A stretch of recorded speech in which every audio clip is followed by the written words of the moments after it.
Plusieurs immeubles de la rue de Trévis soufflés en 2019 à Paris, bilan 4 morts.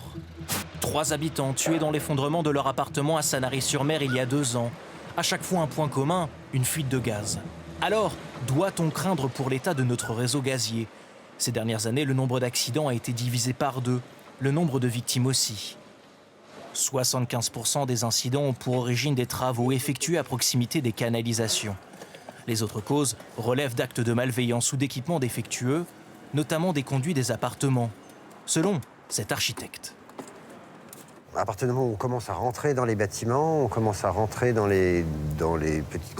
La fin de ces réseaux-là, en fait, au niveau des particuliers eux-mêmes, qui utilisent le gaz, là, c'est plus difficilement contrôlable. Il peut y avoir des erreurs humaines ou des petites fuites non signalées ou non détectées qui peuvent mener à des accidents dramatiques.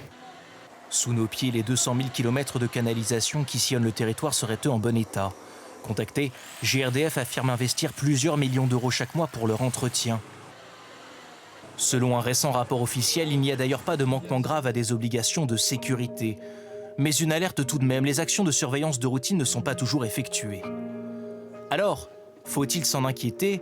Pour renforcer davantage la sécurité, une solution simple est préconisée par les experts.